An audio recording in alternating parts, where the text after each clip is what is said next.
ৰাইজৰ দলৰ 2026 চনৰ বিধানসভা নিৰ্বাচনৰ বাবে ইস্তাহাৰ তলত আগবঢ়োৱা হ'ল। এক, আমাৰ লক্ষ্য নতুন অসম গঠন।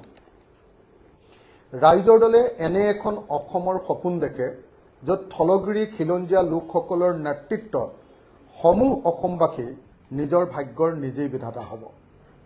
2026 চনৰ অসম বিধানসভাৰ নিৰ্বাচনৰ আমাৰ এই কৰ্মসূচী কেৱল প্ৰতিশ্ৰুতি নহয়, বৰঞ্চ বৈজ্ঞানিক কৃষি, বাণিজ্য, সকলো নাগৰিকৰ দক্ষতাৰ বিকাশ, ক্ষুদ্ৰ উদ্যোগ আৰু আন্তঃৰাষ্ট্ৰীয় পৰ্যায়ৰ পৰ্যটনৰ জৰিয়তে অৰ্থনৈতিক স্বৰাজ গঢ়াৰ এক দৃঢ় সংকল্প। আমি নিৰ্বাচনী ইস্তাহাৰত যিটো কৈছোঁ যে খিলঞ্জীয়াৰ নেতৃত্বত সমূহ অসমবাসীক লগত লৈ এখন ইনক্লুচিভ আছাম, সকলোকে লগত লৈ আগবঢ়া এখন অসম, এইখনেই হ'ব আমাৰ নতুন অসম। আৰু এই নতুন অসমখন গঢ়িবৰ কাৰণে আমি 5টা বিষয়ক আটাইতকৈ ইম্পৰ্টেঞ্চ দিছোঁ। তাৰ ভিতৰত বছৰৰ সকলো সময়তে খেতি, যাক আমি বৈজ্ঞানিক কৃষি বুলি কৈছোঁ। বাণিজ্য মানে আমি কৈছোঁ যে পূবৰ দুৱাৰখন মেলি দিয়া। আমাৰ যিমানবিলাক আগফালে থাইলেণ্ড, ম্যানমাৰ, ইণ্ডোনেছিয়া, বেংকক, আপোনাৰ কি কয় চীন, যিমানবিলাক দেশ আছে সেই দেশবিলাকৰ লগত বাণিজ্য মুকলি কৰি দিয়া। আমাৰ উত্তৰ পূৰ্বাঞ্চলৰ বাণিজ্য মুকলি কৰি দিয়া, উত্তৰ পূৰ্বাঞ্চলৰ বজাৰটো দখল কৰা আৰু অসমৰ নিজৰ বজাৰ আমাৰ নিজৰ হাতলৈ অনা। সকলো নাগৰিকৰ দক্ষতাৰ বিকাশ, আমি এখন দক্ষ অসমৰ কথা কৈছোঁ, প্ৰফেশ্যনেল অসম নিৰ্মাণ। আৰু ক্ষুদ্ৰ উদ্যোগটোক আমি আমাৰ অৰ্থনীতিৰ এটা প্ৰধান অংগত পৰিণত কৰিব খুজিছোঁ। এখন গাঁৱত এটা উদ্যোগ স্থাপন আৰু গাঁওখনৰ নিবনুৱা সমস্যাৰ সমাধান, এইটো হ'ল আমাৰ উদ্যোগ নীতিৰ প্ৰধান কথা। আৰু পৰ্যটনক আমি কৰিব খুজিছোঁ যে আমাৰ পৰ্যটনটোক আন্তঃৰাষ্ট্ৰীয় পৰ্যায়ৰ পৰ্যটনত পৰিণত কৰি অসমৰ মানুহৰ পাৰ কেপিটা ইনকাম আমি কেইবাগুণলৈ বৃদ্ধি কৰিবৰ কাৰণে সিদ্ধান্ত লৈছোঁ। এতিয়া মই আমাৰ দলৰ মূল যিকেইটা কথা সেইকেইটা এটা এটাকৈ পাঠ কৰি দিম, কিন্তু গোটেইখিনি মুঠ পৃষ্ঠা 4টা পৃষ্ঠা পাঠ কৰি দিলে ডেফিনেটলি দীঘলীয়া হৈ যাব। গতিকে মই মূল কথাকেইটা কৈ দিব খুজিছোঁ। কৃষি, 12 মাহে শস্য শ্যামলা অসম। 12 মাহে শস্য শ্যামলা অসম, ৰাউণ্ড দ্য ইয়েৰ কৃষি বা গোটেই বছৰটো খেতিৰ ৰাজ্যত পৰিণত কৰাটো হ'ল আমাৰ সপোন। এতিয়া আমি ঋতুভিত্তিক খেতি কৰোঁ, শালি খেতিটো কৰোঁ আৰু বাকী সময়খিনি পৰি থাকে। বানপানী হ'লে শালি খেতিও নহয় আৰু খৰাং হ'লেও শালি খেতি নহয়। আমি ইয়াক পৰিৱৰ্তন কৰি অসমত এটা ত্ৰিফচলী বিপ্লৱ, কৃষি বিপ্লৱ আৰম্ভ কৰিব খুজিছোঁ, যে অসমৰ সকলো পথাৰতে বছৰত মিনিমাম 3বাৰ খেতি হ'ব। এইটো আমি আৰম্ভ কৰিব খুজিছোঁ। তাৰ পাছত আমি কৃষক মুক্তি কেন্দ্ৰ কৰিব খুজিছোঁ। কৃষক মুক্তি কেন্দ্ৰত থাকিব প্ৰতিখন গাঁৱত আমি কোল্ড ষ্ট'ৰেজ, অন্যান্য ভঁৰাল ঘৰ আৰু পোনপটীয়া বজাৰৰ ব্যৱস্থা, যাতে মধ্যভোগীয়ে কৃষকক ঠগিব নোৱাৰে, নতুন এক বজাৰ ব্যৱস্থা গঢ়ি তুলিব খুজিছোঁ। এইটোক আমি কৃষক মুক্তি কেন্দ্ৰ বুলি কৈছোঁ। কিছুমান ঠাইক আমি জৈৱিক এলেকা হিচাপে ঘোষণা কৰিম, ছভৰেইন অৰ্গেনিক এৰিয়া। আৰু অসমৰ 20বিধ শস্যৰ ওপৰত আমি ন্যূনতম সমৰ্থন মূল্য দিব খোজোঁ। তাৰ ভিতৰত ধানৰ পৰা মাকৈ, সৰিয়হ, মৰাপাট, দাইল, আদা, হালধি, ভোট জলকীয়া, বিভিন্ন পাচলি, ক্ষুদ্ৰ খেতিয়কৰ কেঁচা চাহপাত, ৰবৰ খেতিয়কৰ ৰবৰ আদিকে ধৰি 20বিধ। অৰ্থনীতি, ক্ষুদ্ৰ উদ্যোগ উন্নতিৰ মূল চাবিকাঠি। আমি অৰ্থনীতিত আমি এটা কাম কৰিব খুজিছোঁ যে অসমৰ মানুহৰ GDP, অসমৰ ৰাজ্যখনৰ GDP আৰু অসমৰ প্ৰত্যেকজন মানুহৰ যি পাৰ কেপিটা ইনকাম, এইটো সমগ্ৰ ভাৰতৰ ভিতৰতে যথেষ্ট কম। সেই ক্ষেত্ৰত আমি অসমৰ ৰাজ্যৰ GSDP বৃদ্ধি কৰিবৰ কাৰণে এখন কমিটি কৰিব খুজিছোঁ, অসম অৰ্থনৈতিক task force, Assam economic task force, য'ত বিশ্বমানৰ আমি বিশেষজ্ঞ ৰাখি কেনেকৈ অসমৰ GSDP বা GDP বঢ়াব পাৰি তাৰ ব্যৱস্থা কৰিম।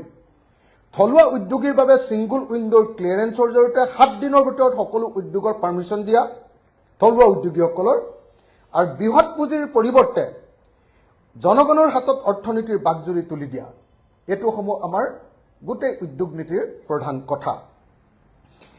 কিন্তু আমাৰ আটাইতকৈ ডাঙৰ যিটো উদ্যোগ নীতি সেইটো হ'ব এখন গাঁও এটা উদ্যোগ, প্ৰতিখন গাঁৱত এটা উদ্যোগ। যিখন গাঁৱত যিটো বস্তু পোৱা যায়, ছাপ'জ এখন গাঁৱত ভীমকল পোৱা যায়, ভীমকলৰ পৰা বেবী ফুড বা চেৰেলেক বনোৱাৰ ইণ্ডাষ্ট্ৰী, ভীমকলৰ পাতৰ পৰা এটা বায়'ডিগ্ৰেডেবল প্লেট বনোৱাৰ ইণ্ডাষ্ট্ৰী, ভীমকলৰ গা গছৰ পৰা সূতা বনোৱাৰ ইণ্ডাষ্ট্ৰী, ভীমকলৰ মধুনাৰ পৰা ডায়েবেটিছ নোহোৱা খাদ্য বনোৱাৰ ইণ্ডাষ্ট্ৰী, এই যিটো আমাৰ একোটা উদ্যোগ, প্ৰত্যেকখন গাঁৱতে এটা এটা ক্ষুদ্ৰ উদ্যোগ, আৰু সেই ক্ষুদ্ৰ উদ্যোগটোক 50ৰ পৰা 100 জন মানুহৰ নিয়োগ, যাতে আমি 100% মানুহক নিযুক্তি দিব পাৰোঁ। আমি কয়লা, আজিৰ দিনটোত কয়লা কোল ইণ্ডিয়া লিমিটেডৰ হাতত আছে।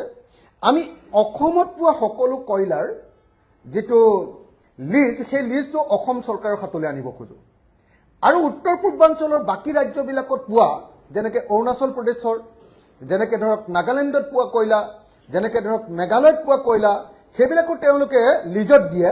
গতিকে সেই লিজটো আমি অসম চৰকাৰৰ হাতত আনি অকল কয়লা খননেই নহয়, কয়লা খননৰ পৰা বেলেগ বেলেগ বস্তুৰ উৎপাদন কৰি ভেলু এড কৰি নতুন নতুন উদ্যোগ প্ৰতিষ্ঠা কৰিবৰ কাৰণে আমি চেষ্টা কৰিব খোজোঁ। আজি অসমৰ মাটিত 65 মিলিয়ন টন কয়লা আছে, 65 মিলিয়ন টন।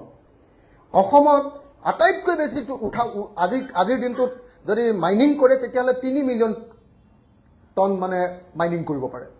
65 যে মিলিয়ন টন আছে, এই 65 মিলিয়ন টন যদি আমি অসম চৰকাৰৰ হাতলৈ আনিব পাৰোঁ, লিজত লৈ, কেন্দ্ৰীয় চৰকাৰৰ পৰা লিজত লৈ যদি আমি ল'ব পাৰোঁ, তেতিয়াহ'লে সি এটা অসমৰ আটাইতকৈ ডাঙৰ এটা ইকনমিক ৰিচোৰ্চত পৰিণত হ'ব। জিলাভিত্তিক ফুড পাৰ্ক, আমি প্ৰতিখন জিলাত একোটা এগ্ৰ প্ৰচেছিং ইউনিট কৰিব খোজোঁ। যেনেকৈ কাৰ্বি আংলঙৰ কাৰণে আমি আদা প্ৰচেছিং ইউনিট, গোৱালপাৰাৰ কাৰণে কল প্ৰচেছিং ইউনিট, প্ৰত্যেকখন জিলাত এটা এটা খাদ্য এগ্ৰ প্ৰচেছিং ইউনিট কৰিব খোজোঁ। চাহ উদ্যোগৰ পৰা যাতে আমি অতিৰিক্ত মানে ৰাজহ লাভ কৰিব পাৰোঁ, সেইকাৰণে চাহ উদ্যোগটো আমি দুটা কাম কৰিব খোজোঁ।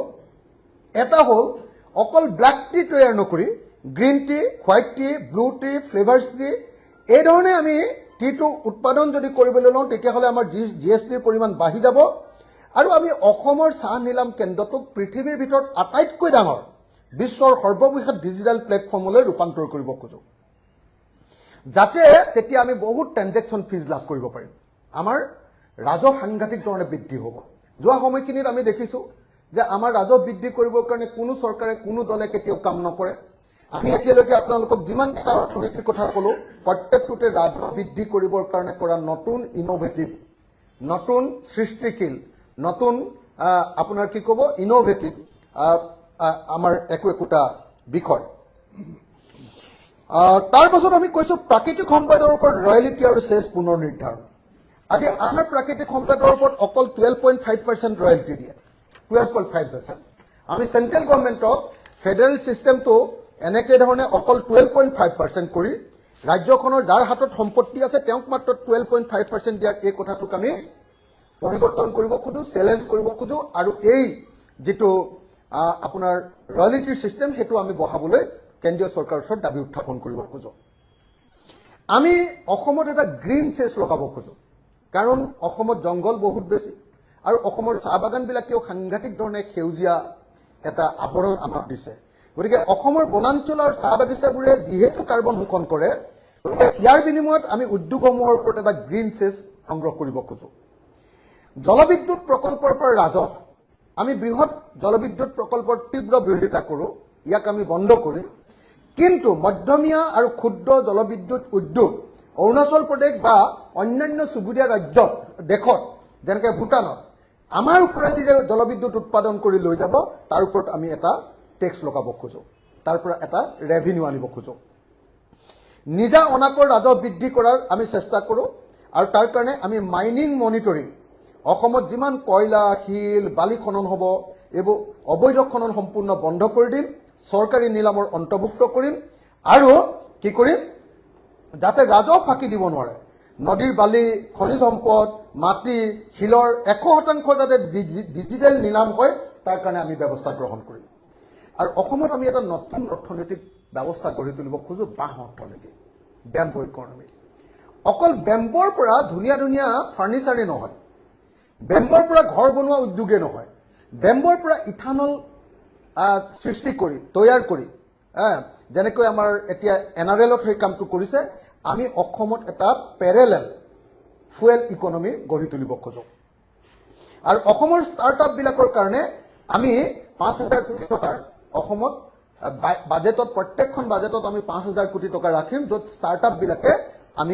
আমি বিনা সুদত তেওঁলোকক আমি ধাৰ দিম বজাৰ দখল এইটো 4 নম্বৰ আমাৰ বজাৰ দখল আমি পূবৰ দুৱাৰ খুলি সমগ্ৰ দক্ষিণ পূব এছিয়াৰ বাণিজ্যৰ দুৱাৰমুখ ৰূপে অসমক প্ৰতিষ্ঠা কৰিব খোজো অসমৰ স্থানীয় বজাৰ নাগালেণ্ড অৰুণাচল প্ৰদেশ মেঘালয় আদিৰ চুবুৰীয়া ৰাজ্যৰ বজাৰ আমি দখল কৰিব খোজো আৰু লগতে অসমত সাংঘাতিক ধৰণে আমি অনলাইন ব্যৱসায়ৰো বৃদ্ধি কৰিব খোজো অসম ব্ৰেণ্ডিং অসমত কিছুমান বস্তু পোৱা যায় যিবিলাক পৃথিৱীৰ ক'তো পোৱা নাযায় যেনেকৈ ধৰক জহা চাউল যেনেকৈ ধৰক বৰা চাউল যেনেকৈ ধৰক ব্লেক ৰাইচ যেনেকৈ ধৰক বাও চাউল যেনেকৈ ধৰক কাজি নেমু যেনেকৈ ধৰক গোল নেমু যেনেকৈ ধৰক ভোট জলকীয়া যেনেকৈ ধৰক আমাৰ মৰাণ আদা এইবিলাকৰ আমি কি কৰিব খোজো অসম ব্ৰেণ্ডিং এটা কৰিব খোজো আৰু এক ইণ্টাৰনেশ্যনেল মাৰ্কেটলৈ আমি নিব খোজো ব্ৰইলাৰ মুৰ্গী কণী দানা উৎপাদন পশুপালন মীন পালনত অসমে ভাৰতৰ 1 নম্বৰ স্থান আমি দখল কৰিব খোজো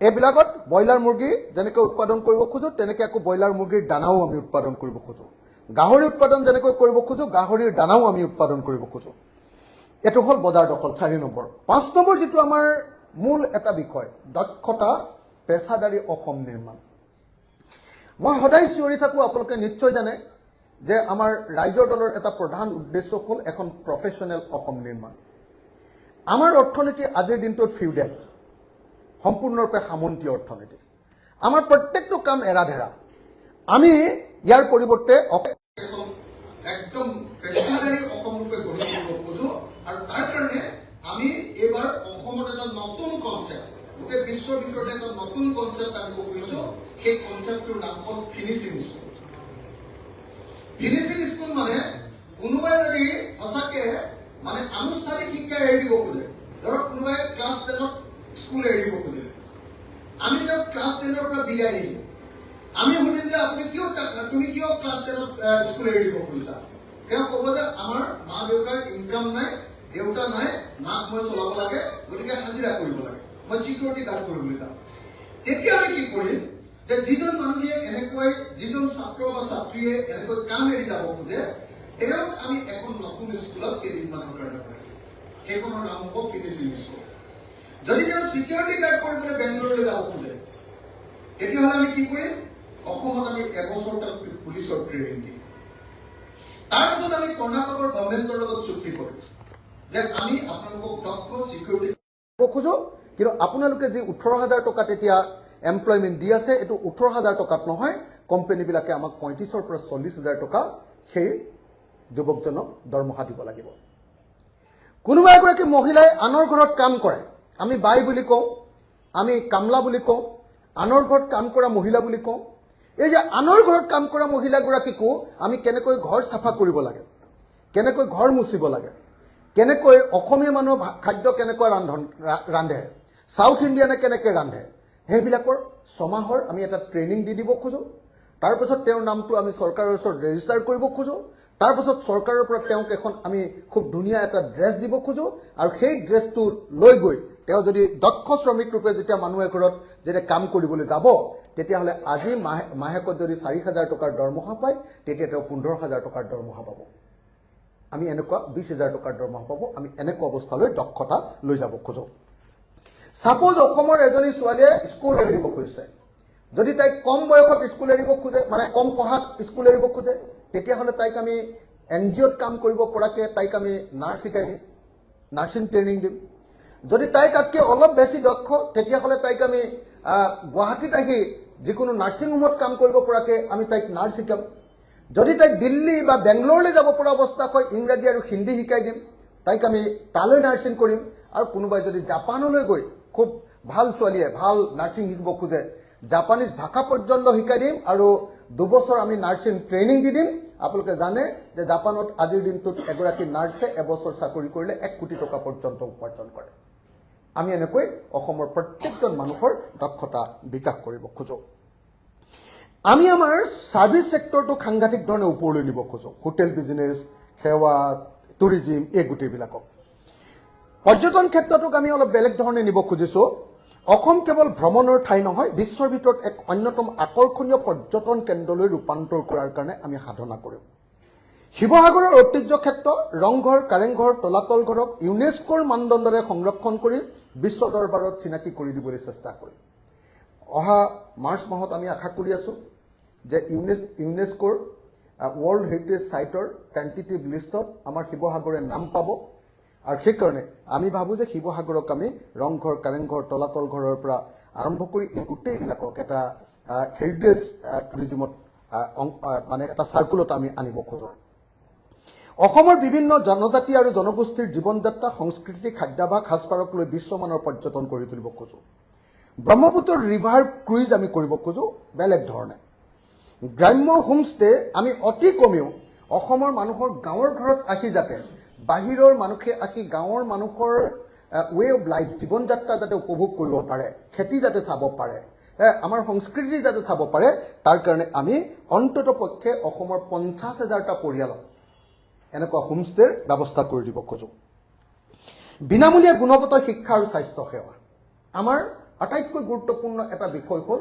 যে আমি কোৱালিটি এডুকেশ্যন দিব খোজো এলপি স্কুল হিমন্ত বিশ্ব শৰ্মাই গোটেই জীৱন যোৱা 22 বছৰ তেওঁ ৰাজনীতিত আছে তাৰ বেছিভাগ সময় তেওঁ শিক্ষামন্ত্ৰী হৈ থাকিলে কিন্তু আজিলৈকে অসমৰ এখনো এলপি স্কুলত 5টা শ্ৰেণীৰ কাৰণে 5টা শ্ৰেণী কোঠা নাই এটা হলৰ ভিতৰত 5টা শ্ৰেণীয়ে একেলগতে চিঞৰি থাকে আমি তাক পৰিৱৰ্তন কৰিব খোজো আৰু প্ৰত্যেকটো শ্ৰেণীৰ কাৰণে এটা শ্ৰেণী কোঠা এটা শ্ৰেণী কোঠাৰ কাৰণে এজন শ্ৰেণী শিক্ষক আৰু প্ৰত্যেকজন শিক্ষকক আমি আন্তঃৰাষ্ট্ৰীয় পৰ্যায়ৰ শিক্ষক ৰূপে প্ৰশিক্ষণ দি অসমৰ শিক্ষা খণ্ডৰ এক বৈপ্লৱিক পৰিৱৰ্তন সাধন কৰিব খোজো আৰু সেই শিক্ষাৰ লগত আমি আমাৰ লোক সংস্কৃতি আৰু আমাৰ ক্ৰিয়াক জড়িত কৰি অলিম্পিকলৈ কেনেকৈ সৰু বয়সৰ পৰা আমাৰ ল'ৰা ছোৱালী নিব পাৰে তাৰ কাৰণে আমি ক্ৰিয়া আৰু সংস্কৃতিকো ঢোল বজোৱা প্ৰত্যেকজন অসমীয়ালৈ ঢোল বজাবলৈ আমি শিকাম আৰু অসমত যিমান ঢোল বজাব পৰা মানুহ আছে সকলোকে এতিয়া আমি স্কুলবিলাকত সত্ৰীয়া নৃত্য কৰিব পৰা মানুহখিনিক সকলোকে আমি স্কুলৰ শিক্ষক ৰূপে নিযুক্তি দিম আৰু অসমত প্ৰত্যেকজন মানুহে যাতে নিজৰ সংস্কৃতি জানিব পাৰে তাৰ কাৰণে আমি এটা নতুন ক্ষেত্ৰ এটা তৈয়াৰ কৰিম তাৰ পাছত আমি আপোনাৰ হেলথ সেক্টৰটো সঁচা সঁচি কথা ক'বলৈ গ'লে হেলথ সেক্টৰটোক আমি এটা মানে কোৱালিটি হেলথ কেয়াৰ এটা আমি আনিব খোজো তাৰ কাৰণে প্ৰত্যেকজন মানুহৰ হেলথ কেয়াৰটো পোৱাটো চৰকাৰৰ পোৱাটো আমি এখন আইন আনিব খোজো য'ত হেলথ কেয়াৰ দিয়াটো চৰকাৰ এখনৰ কাৰণে যেনেকৈ আজি ৰাইট টু ফুড আছে তেনেকৈ ৰাইট টু হেলথ এনেকুৱা এখন আইন আনিম আৰু আইন আনি আমাৰ চৰকাৰে যাতে সঁচা সঁচি ভাল হেলথ কেয়াৰ দিয়ে গাঁৱৰ মানুহৰ পৰা একদম এইমছ লেভেললৈকে যাতে পুৰা ভাল চিকিৎসা দিয়ে তাৰ কাৰণে আমি ব্যৱস্থা গ্ৰহণ কৰিম জাতি মাটি আৰু ভেটিৰ সুৰক্ষা বিদেশী মুক্ত অসম আমাৰ কাৰণে আটাইতকৈ আনকম্প্ৰমাইজিং শ্লোগানটোৱে হ'ল যে বিদেশী মুক্ত অসম 1971 চনৰ 24 মাৰ্চৰ পাছৰ সকলো বিদেশীৰ চিনাক্তকৰণ ভোটাৰ তালিকাৰ পৰা নাম কৰ্তন আৰু বহিষ্কাৰ কৰা হ'ব গেথেলা মাৰি থকা এনআৰচিত কোনো বিদেশীৰ নাম অন্তৰ্ভুক্ত নকৰাকৈ পূৰ্ণাংগ ৰূপত আমি আকৌ প্ৰকাশ কৰিম আৰু এনআৰচিত অন্তৰ্ভুক্ত নোহোৱাসকলক বহিষ্কাৰ কৰি দিম আৰু বৈধ সকলো ভাৰতীয় নাগৰিকক আইন অনুসৰি ৰাষ্ট্ৰীয় পৰিচয় পত্ৰ প্ৰদান কৰি দিম যাতে কোনেও কাকো অবাবতে কোনেও কাকো হাৰাশাস্তি কৰিব নোৱাৰে আৰু এই সমস্যা আমি লগে লগে সমাধান কৰি পেলাম ভূমি সংস্কাৰ সকলো খিলঞ্জীয়া ভূমিহীন আৰু পত্ৰাবিহীন পৰিয়ালক অগ্ৰাধিকাৰ ভিত্তিত আমি মাটিৰ পট্টা দিম তদুপৰি চাহ শ্ৰমিকসকলৰ তেওঁলোকৰ বসবাস কৰি থকা লাইনৰ কোৱাৰ্টাৰসহ মাটি আৰু বাগানৰ মাজত 10 মাটিত খেতি কৰি থকা খোলা মাটিৰ আমি মাটিৰ পট্টা প্ৰদান কৰিম। লগতে 1971 চনৰ 24 মাৰ্চৰ আগতে অসমলৈ আহি ভাৰতীয় নাগৰিক ৰূপে যিসকলে এনআৰচিত নাম অন্তৰ্ভুক্ত কৰিব পাৰিব তেওঁলোককো মাটিৰ পট্টা দিয়াৰ ব্যৱস্থা কৰা হ'ব। কা বিৰোধী স্থিতি যিকোনো প্ৰকাৰে হ'লেও আমি কাখন অসমত কাৰ্যকৰী কৰিবলৈ নিদিওঁ। নাগৰিকত্ব সংশোধনী আইন 2019 আমি বাতিল কৰিম। এইটো আমাৰ সমগ্ৰ অসমীয়া মানুহৰ প্ৰতি আমাৰ এইটো প্ৰতিশ্ৰুতি। আৰু অসম চুক্তিৰ 6 নম্বৰ দফাৰ ৰূপায়ণৰ ব্যৱস্থা। চাহ শ্ৰমিকৰ সৰ্বাংগীন বিকাশ, শ্ৰমিকৰ পৰা মালিকলৈ। আমি কৈছোঁ যে চাহ শ্ৰমিকৰ মজুৰি বৃদ্ধি কৰা হ'ব আৰু চাহ শ্ৰমিকক সকলো PF যিমানবিলাক বকেয়া PF আছে সকলো PF দিয়াৰ ব্যৱস্থা কৰা হ'ব। ভূমিৰ মালিকী স্বত্ব প্ৰদান কৰা হ'ব, আমি ক'লোৱে অলপ আগতে। আৰু শিক্ষা আৰু স্বাস্থ্যত চাহ শ্ৰমিকৰ কাৰণে আমূল পৰিৱৰ্তন কৰা হ'ব। আৰু সকলো ক্ষুদ্ৰ চাহ খেতিয়কৰ যি চাহপাত সেই চাহপাতৰ ওপৰত আমি মিনিমাম ছাপোৰ্ট প্ৰাইচ বোলে 1 কেজি চাহপাত যিকোনো সময়তে মিনিমাম 25 টকাতকৈ কম দামত কোনেও কিনিব নোৱাৰিব। সেইটোৰ কাৰণে দৰকাৰ হ'লে চৰকাৰে চাহপাত কিনি ল'ম, চৰকাৰে নিজেই ফেক্টৰী খুলিম। আৰু যদি চৰকাৰে কিনিব নালাগে, যদি ফেক্টৰীয়ে কিনিব লাগে, সেই ফেক্টৰীয়ে চৰকাৰে বান্ধি দিয়া দামত চাহপাত ক্ষুদ্ৰ চাহ খেতিয়কৰ চাহপাত কিনিব লাগিব, নহ'লে সেই ফেক্টৰীৰ মালিকক গ্ৰেপ্তাৰ কৰা হ'ব।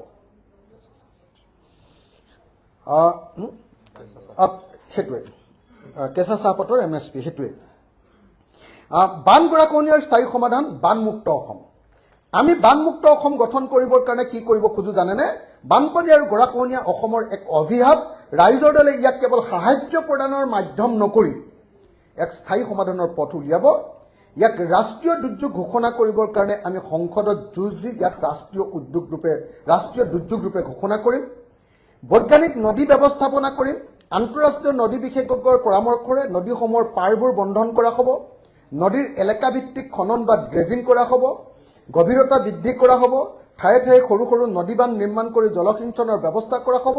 লগতে নদী নিয়ন্ত্ৰণ কৰা আৰু মথাউৰিক আমি স্মাৰ্ট বান্ধলৈ ৰূপান্তৰ কৰিম।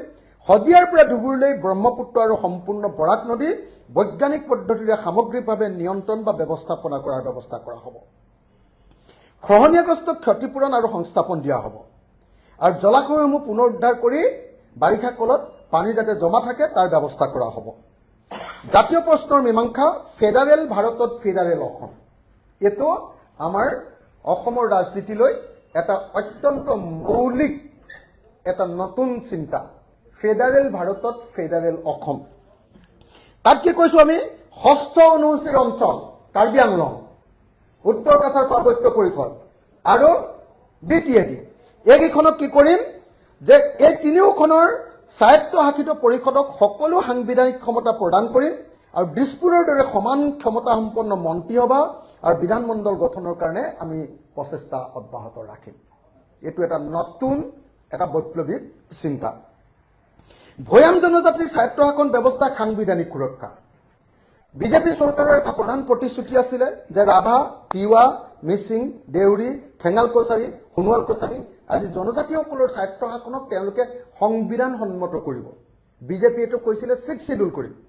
আমি 6th শিডিউল বুলি কোৱা নাই, কিন্তু সংবিধানৰ অন্তৰ্ভুক্ত কৰিম।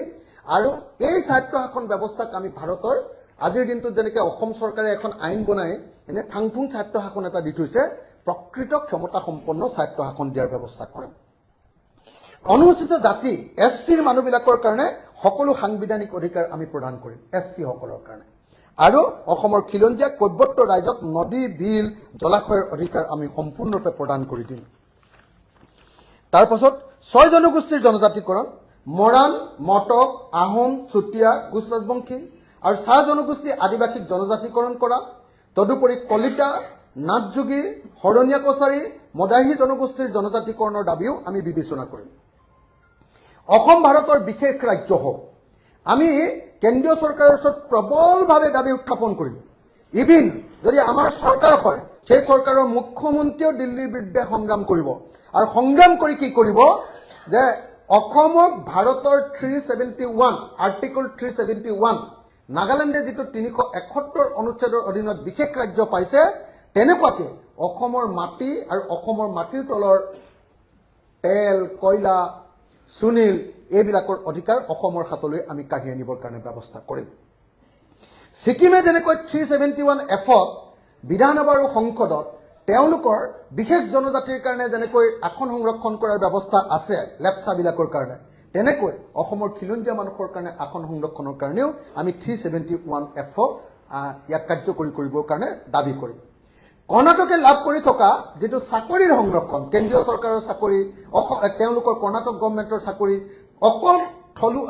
অকল কৰ্ণাটকী মানুহৰ কাৰণে সংৰক্ষণৰ যিখিনি ব্যৱস্থা ৰাখিছে ঠিক তেনেকৈ ভাৰতৰ সংবিধানৰ 371 জেৰ অধীনত আমি কেন্দ্ৰীয় চৰকাৰ আৰু ৰাজ্য চৰকাৰৰ চাকৰি সংৰক্ষণৰ বাবে যুঁজ দিম আৰু অসমত থকা সৰুবৰ সকলো জনগোষ্ঠীৰ প্ৰতিনিধিত্বৰ বাবে ভাৰতৰ সংবিধানৰ আৰ্টিকল 169ৰ অধীনত আমি উচ্চ সদন গঠন কৰি আমি সকলো জনগোষ্ঠীক সমান মৰ্যাদা আৰু সমান অধিকাৰ প্ৰদান কৰিম স্বচ্ছ দক্ষ আৰু ক্ষিপ্ৰ প্ৰশাসন আমাৰ এই ক্ষেত্ৰত আটাইতকৈ ডাঙৰ শ্লোগানটো হ'ল ভয়মুক্ত অসম আমি এনেকুৱা এখন অসম গঢ়িব খোজো যিখন অসম সম্পূৰ্ণৰূপে ভয়মুক্ত অসম ইয়াত কোনেও ভয় কৰিব নালাগে প্ৰত্যেকজন নাগৰিক তেওঁ ঠেলাৱালা হওক তেওঁ ৰিক্সাৱালা হওক তেওঁ কেতিয়াও ট্ৰেফিকৰ পৰা ভয় কৰিব নালাগে তেওঁ পুলিচৰ পৰা কেতিয়াও ভয় কৰিব নালাগে একদম সাধাৰণ শ্ৰেণীৰ এজন মানুহে কেতিয়াও এজন ডাঙৰ উদ্যোগপতিৰ পৰা ভয় কৰিব নালাগে কোনো মানুহে ফেচবুকত চৰকাৰক সমালোচনা কৰিলে আমি কোনো ধৰণৰ একচন নলওঁ চৰকাৰক 100% সমালোচনা কৰিব পৰাৰ অধিকাৰ প্ৰদান কৰা এখন ভয়মুক্ত অসম আমাৰ প্ৰশাসনৰ মূল কথা অসমৰ প্ৰত্যেকজন নাগৰিকে ভয়মুক্তভাৱে বসবাস কৰিব পাৰিব আৰু পূৰ্ণ বাক স্বাধীনতা উপভোগ কৰিব পাৰিব সম্পূৰ্ণ গণতান্ত্ৰিক প্ৰশাসন ব্যৱস্থা আমাৰ চৰকাৰৰ গ্যাৰান্টি হ'ব আমাৰ প্ৰশাসন সম্পূৰ্ণৰূপে সংবিধানসন্মতভাৱে চলিব আৰু সকলো গুণ্ডাগিৰি আৰু মাফিয়াগিৰিৰ পৰা জনগণক সম্পূৰ্ণৰূপে আমি সুৰক্ষিত কৰি ৰাখিম সকলো জাতি সকলো বৰ্ণ সকলো ধৰ্ম সকলো জনগোষ্ঠীৰ মানুহক আস্থা আৰু বিশ্বাসৰ প্ৰতীক হ'ব আমাৰ চৰকাৰ প্ৰতিখন চৰকাৰৰ প্ৰতি পিতৃ মাতৃ সুলভ স্নেহ থাকিব কিন্তু সাম্প্ৰদায়িক আৰু গোষ্ঠীবাদী আৰু বৰ্ণবাদীহঁতৰ যি সংঘাত বা সংঘৰ্ষত তাৰ বিৰুদ্ধে আমি জমদূত সদৃশ প্ৰশাসন ব্যৱস্থা কৰি তুলিম সকলো চৰকাৰী কাৰ্যালয় পুলিচ থানা স্বচ্ছ নিকা দুৰ্নীতিমুক্ত ক্ষিপ্ৰ কাৰ্য সম্পাদনৰ বাবে দায়বদ্ধ হ'ব কৰ্মচাৰী কল্যাণ আমি সকলো চৰকাৰী কৰ্মচাৰীক OPS দিম আৰু সকলো চৰকাৰী কৰ্মচাৰীৰ কাৰণে কাম কৰাৰ পূৰ্ণাংগ সুস্থ পৰিৱেশ দিম আমি বৃহৎ নদীবান বন্ধ কৰিম নাৰী সবলীকৰণৰ ক্ষেত্ৰত আমাৰ আটাইতকৈ ডাঙৰ কথাটো হ'ল যে আমি অসমৰ আত্মসহায়ক গোটবিলাকক এটা উৎপাদন কেন্দ্ৰত পৰিণত কৰিব খোজো য'ত হিমন্ত বিশ্ব শৰ্মাই আত্মসহায়ক গোটবিলাকক কেৱল ভোট কেন্দ্ৰৰূপে পৰিণত কৰিব খোজে ভোট লোৱাৰ হাথিয়াৰ ৰূপে ব্যৱহাৰ কৰিব খোজে আমি তেওঁলোকক কি কৰিব খোজো যে এটা উৎপাদন কেন্দ্ৰত পৰিণত কৰিব খোজো আৰু উৎপাদন কেন্দ্ৰত পৰিণত কৰি তেওঁলোকৰ কাৰণে আমি গ্লোবেল মাৰ্কেট এখন আত্মসহায়ক গোটবিলাকে যিবিলাক বস্তু মানে প্ৰডাকশ্যন কৰিব সেইবিলাকৰ অনলাইন প্লেটফৰ্ম আৰু গ্লোবেল প্লেটফৰ্ম এখন আমি গঢ়ি তুলিম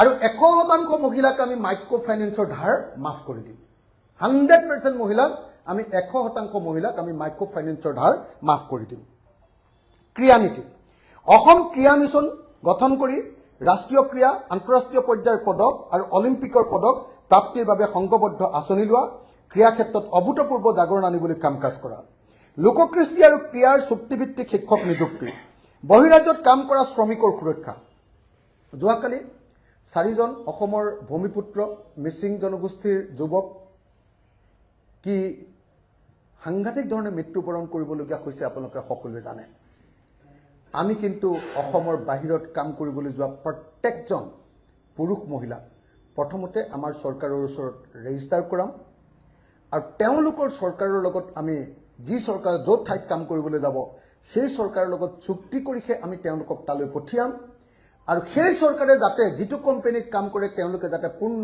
নিৰাপত্তা প্ৰদান কৰে তাৰ কাৰণে আমি বাধ্য কৰিম এইটো হ'ব বহিৰাজ্যত কাম কৰা প্ৰত্যেকজন মানুহৰ প্ৰতি এইটো আমাৰ গিফ্ট আন্তঃৰাজ্যিক সীমা সমস্যাৰ আমি সমাধান কৰিম আৰু নগৰ মহানগৰত বানপানী সমস্যা কৃত্ৰিম বানপানী সমস্যা বজাৰসমূহৰ আধুনিকীকৰণ পথৰ আধুনিকীকৰণ আৰু প্ৰত্যেকটো ৱাৰ্ডতে এটা ক্ষুদ্ৰ উদ্যোগ স্থাপন এইটো আমাৰ নগৰ মহানগৰ উন্নয়নৰ প্ৰধান কথা আৰু আমাৰ এই গোটেই ইস্তাহাৰখনৰ এটা প্ৰধান বস্তু হ'ব জুবিন গাৰ্গক ন্যায় প্ৰদান কৰা।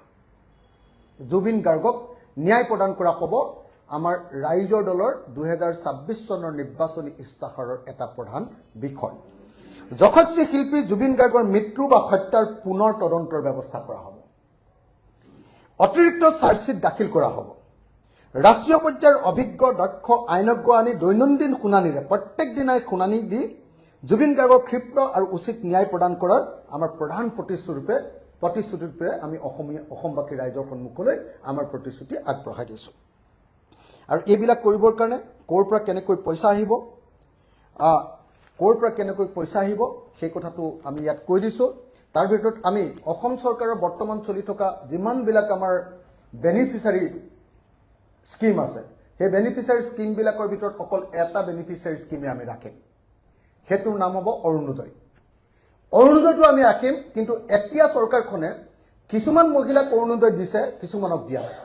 আমি অসমৰ নিজে চাকৰি নকৰা প্ৰত্যেকগৰাকী মহিলাক আমি অৰুণোদয় দিম, আৰু সেই অৰুণোদয়ৰ পৰিমাণটো আমি 3000 কৰি দিম। 3000 টকা আমি অৰুণোদয় কণ্টিনিউ ৰাখিম, ইয়াক 3000 টকালৈ পৰিণত কৰিম। আৰু অৰুণোদয় 3000 টকালৈ পৰিণত কৰাই নহয়, লগতে কি কৰিম যে প্ৰত্যেকগৰাকী মহিলাই যাতে অৰুণোদয় পায় সেইটোৰ ব্যৱস্থা কৰিম। লগতে ফিজিকেলি চেলেঞ্জ, থাৰ্ড জেণ্ডাৰ আৰু 65 বছৰৰ ওপৰৰ যিবিলাক মানুহে বৃদ্ধ পেঞ্চন পায়, প্ৰত্যেকটো বৃদ্ধ পেঞ্চনৰ পৰিমাণ আমি 3000 টকা কৰিম। আমাৰ পইচা পাতি ক'ৰ পৰা আহিব এই সম্পৰ্কে ইতিমধ্যে বহুত কথা কৈ আহিছে। তথাপিও আমি ইয়াত পুঁজিৰ উৎসবিলাকৰ বিষয়ে কৈছোঁ, কেনেকৈ আমি অপব্যয় ৰোধ কৰিম। ধৰক আজিৰ দিনটোত হিমন্ত বিশ্ব শৰ্মাই অসম চৰকাৰ টকাৰে সদায় হেলিকপ্টাৰ চলায়। এখন হেলিকপ্টাৰ বুক কৰে, সদায় থাকে, এখন চাৰ্টাৰ্ড ফ্লাইট সদায় বুক কৰে থাকে। আমি এনেকুৱা ধৰণৰ যিবিলাক অপব্যয় আছে, আৰু ধৰক এতিয়া অসম চৰকাৰে অকল আপোনালোকে দেখিছে প্ৰত্যেকটো কথা আজিকালি কাৰোবাক 1250 টকা দিয়ে, সেইটো এখন ডাঙৰ মিটিং কৰি তাতে আকৌ 12 কোটি টকা খৰচ কৰি 10 কোটি টকা খৰচ কৰি ডাঙৰ ফাংচন কৰি দিয়ে। পৰিস্থিতি এনেকুৱা পৰ্যায়লৈকে গৈছে যে অসম চৰকাৰে এতিয়া 100টা চাকৰি হ'লেও ডাঙৰ ফাংচন পাতে। পৰিস্থিতি এনেকুৱা পৰ্যায়লৈ গৈছে যে কেইদিনমানৰ পাছত চাগে অসম চৰকাৰে ইলেকশ্যনৰ আগত আহি পালে দৰমহাটো কেইদিনমানৰ পাছত জজ ফিল্ডত বা প্ৰত্যেকখন জিলা সদৰৰ হেৰিয়াত মানে চৰকাৰী চাকৰিয়ালবিলাকৰ দৰমহাটোও চাগে এতিয়া এনেকৈ ফাংচন পাতিহে দিব, এনেকুৱা ধৰণৰ মানে ফাংচন পাতিহে দিব। গতিকে সেইটো ব্যৱস্থা নহয়। আমি স্পষ্ট ৰূপত জনগণৰ যেতিয়া কামেই কৰিম, আমি আৰু এনেকুৱা ধৰণৰ অপব্যয়বিলাক ৰোধ কৰিম। হেলিকপ্টাৰ, চাৰ্টাৰ্ড ফ্লাইট এইবিলাকৰ যিবিলাক অতিমাত্ৰা ব্যয় সেইবিলাক নাইকিয়া কৰিম। মন্ত্ৰী MLA বিলাকৰ একদম কোৱাৰ্টাৰৰ পিছত কোৱাৰ্টাৰ, 4টা অসমৰ মুখ্যমন্ত্ৰীৰ হেৰি কি কয় বাসগৃহ, চৰকাৰী বাসগৃহ, এইবিলাক ব্যৱস্থা আমাৰ তাত নাথাকে। এনেকুৱা ধৰণৰ অপব্যয়বিলাক ৰোধ কৰিম। আৰু বেলেগ বেলেগ কি ইনকাম চ'ৰ্চ হ'ব এইবিলাক আমি দেখুৱাইছোঁ। গতিকে মূলতঃ এইকেইটাই কথা। কিন্তু মই আপোনালোকক 5টা কথা ৰিপিট কৰি দিব খুজিছোঁ যে আমি অসমখন খিলঞ্জীয়াৰ নেতৃত্বত সকলোকে সামৰি লোৱা অসমত পৰিণত কৰিব খোজোঁ। শব্দটো কি কৈছোঁ? খিলঞ্জীয়াৰ নেতৃত্বত সকলো জাতি জনগোষ্ঠীৰ মানুহক সামৰি লোৱা অসম, নম্বৰ 1। নম্বৰ 2, আমি অসমখনক 5টা কাম কৰি দিব খোজোঁ। 5টা কাম। 1, 3000 টকাৰ অৰুণোদয় আমি দিব খোজোঁ। 1, 2, আমি অসমৰ প্ৰত্যেকখন পথাৰত জলসিঞ্চনৰ ব্যৱস্থা কৰি সেই পথাৰত খেতি কৰিব পৰাকৈ এখন গাঁৱত 5খন বা 4খন ডাঙৰ ট্ৰেক্টৰ চৰকাৰৰ পিনৰ পৰা দিয়াৰ ব্যৱস্থা কৰি সাৰ বিনামূলীয়া বা ছাবচিডাইজ ৰেটত সাৰ, কেমিকেল ফাৰ্টিলাইজাৰ দিয়াৰ ব্যৱস্থা কৰি, আৰু যদি 3বাৰ খেতি কৰে তেতিয়াহ'লে খাজনা ফ্ৰী কৰি দি আমি অসমত এটা নতুন কৃষি বিপ্লৱ আনিব খোজোঁ, যাক আমি ত্ৰিফচলী কৃষি বিপ্লৱ নাম দিছোঁ। বছৰৰ 12 মাহে খেতি। যেতিয়ালৈকে এইটো কৰিব নোৱাৰিম তেতিয়ালৈকে অসম কেতিয়াও আগবাঢ়ি নাযাব বুলি আমাৰ পূৰ্ণ বিশ্বাস আছে। 2, আমি কৰিব খোজোঁ কি যে অসমৰ প্ৰত্যেকজন খেতিয়কক আমি ন্যূনতম সমৰ্থন মূল্য আইনগত একদম আইন আনি আমি প্ৰত্যেকটো শস্যৰ মিনিমাম ছাপোৰ্ট প্ৰাইচ দিব খোজোঁ। আনকি কেঁচা চাহপাত আৰু ৰবৰ খেতিয়কৰ ৰবৰৰ আমি মিনিমাম ছাপোৰ্ট প্ৰাইচ দিব খোজোঁ। 3, আমি অসমৰ প্ৰতিখন গাঁৱত ক্ষুদ্ৰ ক্ষুদ্ৰ ইণ্ডাষ্ট্ৰি খুলিব খোজো এটা ক্ষুদ্ৰ ইণ্ডাষ্ট্ৰিত সেইখন গাঁৱৰ নিবনুৱা সমস্যাৰ সমাধান কৰিব খোজো আৰু অসমক আমি নিবনুৱামুক্ত অসম ৰূপে গঢ়ি তুলিব খোজো এইটো হ'ল আমাৰ 4 নম্বৰ প্ৰতিশ্ৰুতি 5 নম্বৰ প্ৰতিশ্ৰুতি আমাৰ যে অসমৰ প্ৰত্যেকজন নাগৰিকক আমি দক্ষ নাগৰিক ৰূপে গঢ়ি তুলিব খোজো মই কৈছো যে কোনোবাই সিকিউৰিটি গাৰ্ড কৰিবলৈ গ'লে তাৰ আগতে পুলিচৰ ট্ৰেইনিং দিয়া হ'ব কোনোবাই আনৰ ঘৰত কাম কৰিবলৈ গ'লে তাৰ আগতে কেনেকৈ ভাত ৰান্ধিব লাগে ঘৰ চাফা কৰিব লাগে তাৰ ট্ৰেইনিং দিয়া হ'ব নাৰ্ছবিলাকক বিনামূলীয়াকৈ 2 বছৰৰ ট্ৰেইনিং দি বিদেশ হৈ ভাষা শিকাই জাপান পৰ্যন্ত নাৰ্ছ পঠিওৱাৰ ব্যৱস্থা কৰা হ'ব এনেকে ধৰণে এখন দক্ষ অসম গঢ়ি তুলিব খোজা হৈছে আৰু খোজা হৈছে কি বজাৰ দখল আমি অসমৰ কাৰণে বেলেগ বেলেগ ধৰণৰ বজাৰ আপোনালোকক কৈছোৱে যে স্থানীয় বজাৰ নৰ্থ ইষ্টৰ বজাৰ সৰ্বভাৰতীয় বজাৰ